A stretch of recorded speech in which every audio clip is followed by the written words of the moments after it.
Let me let this marinate for a second. What'd you say? I'm gonna let this marinate for a second. This little aura we create, I'm gonna sit in this little bubble for a little longer.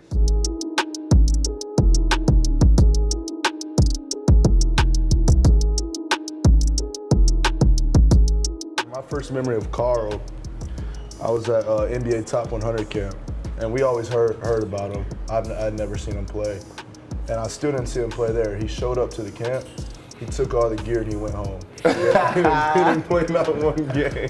He didn't play one game. Man, I remember this dude, Devin. We were at an elite camp, and everybody's coming from all different type of places. And everybody has their own gear or whatnot. And I remember I had some knee pads, and they were his colors back home or whatever. High school team colors. So my dude, he was like, I need those. And they were all rugged, like they were worn out. He was like, I need those. He done cut it and flipped it up, and now they look ready to go. So that was my first memory. I met D'Angelo playing at Keene University in Jersey, having the best high school game of possibly the decade, and he was pretty good. His team got lucky at the end.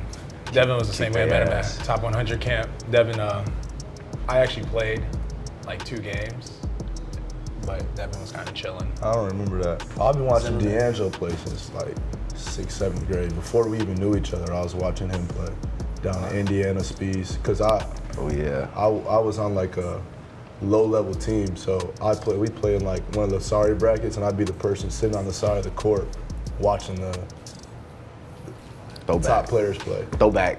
Top players, like you weren't one. It wasn't. The first time we met, we were sneaking out of the same camp, Elite 100. We go to like the store or something? Yeah, we went to the store. We didn't even sneak out to do anything fun. We just wanted to sneak out. And we had security on both ends of the hall, so like we had to actually plot it. It was fun, man. We were on lockdown at these camps, so just to get away and just do something different, it was fun. Yeah. I didn't sneak out, I just left. I don't even remember you there. Good. Bro, he came and got the gear and left, I'm telling you. I played 2 games and left. Came the last day. That's crazy. What was the plan? How'd you do it? How'd you sneak out? We had to go through we had to take the stairs. Yeah. We were like a few floors up. The stairs was like right across the hall, and they had security on both ends. So we left something in the door downstairs. The regular sneak out, if you ever done it. Yeah.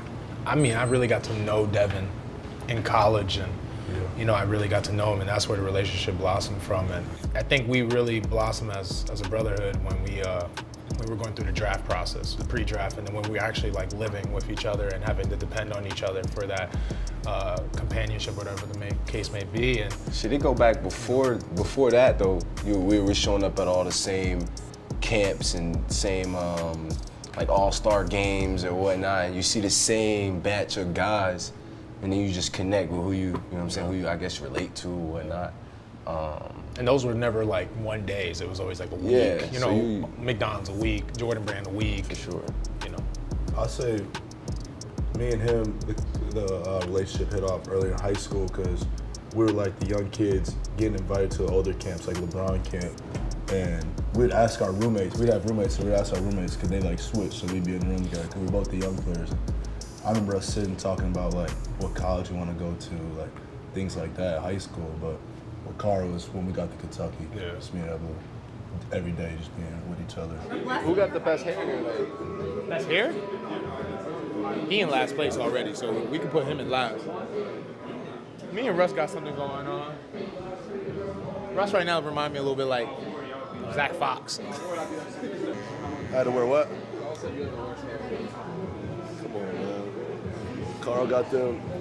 Karl got extensions in his shit. Karl! He put extensions in all of a sudden. Man got braids in 2 weeks. I ain't never seen nothing like it.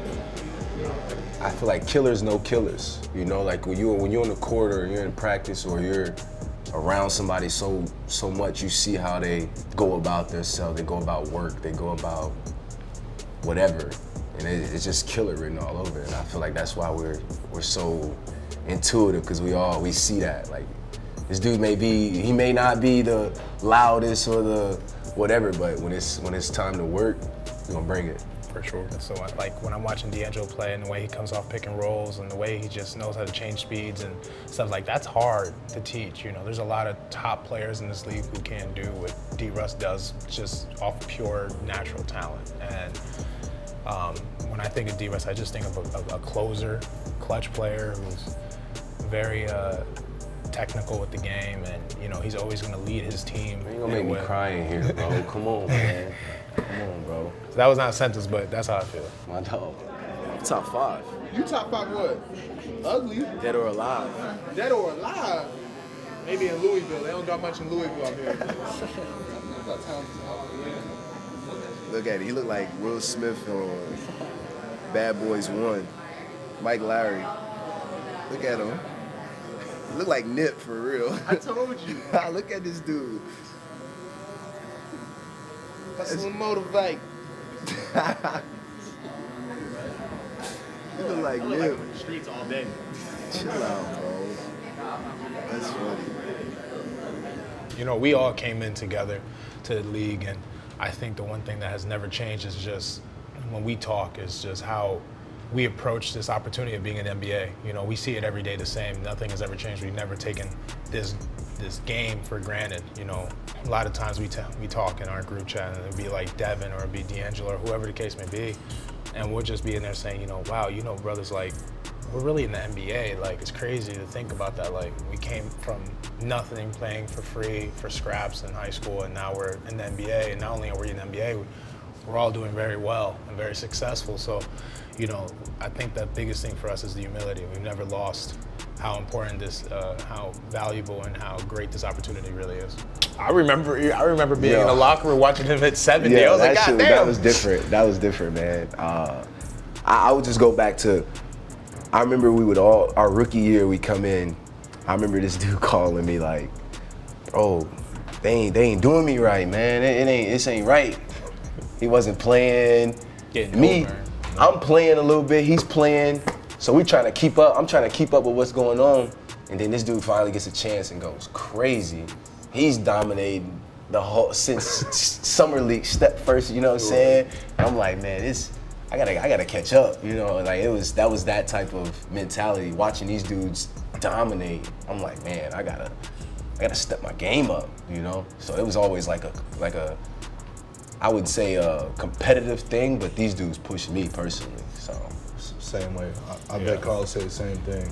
Like, crazy. I think first time I did the ice event, that was summer league, wasn't it? Or when you had 40 on Brooklyn? Yeah. When you had 40 on Brooklyn, first time he did that, I was like, Running with it.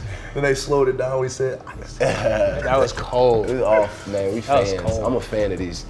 There's nothing like it. Fan. And for me too, like, y'all know how I am. Like, I don't be watching basketball like that. I don't care. It could be documented. Everyone knows that. But like, if these guys are playing, I'll watch. For sure. I won't watch anything else though. we were watching him. His numbers his rookie year, it's like Shaq, Olajuwon, Carl. I'm like, Rookie of the month, rookie of the month, rookie of the month, rookie of the month, rookie of the month. I'm like, oh, this is every crazy. month. What you want, player?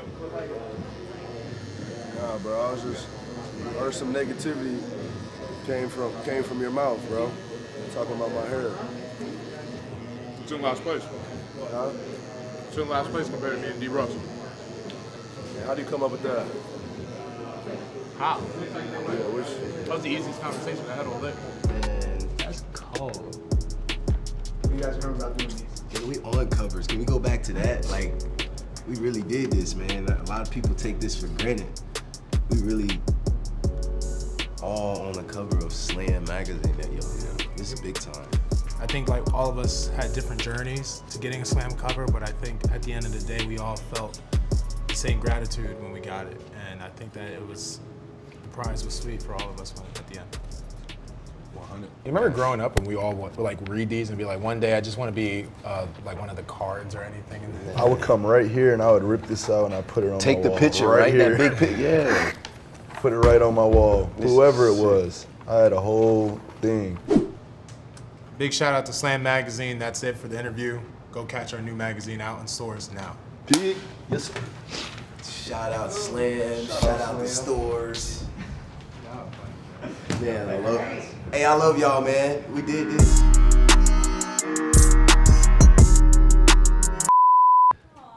I love y'all, man. I'm a cry over here for a little second. I'm emotional, man. This isn't normal. This is not normal, man. I ain't going. Let me let this marinate for a second. I'm gonna let this marinate for a second. This little aura we create, I'm gonna sit in this little bubble for a little longer. Yeah.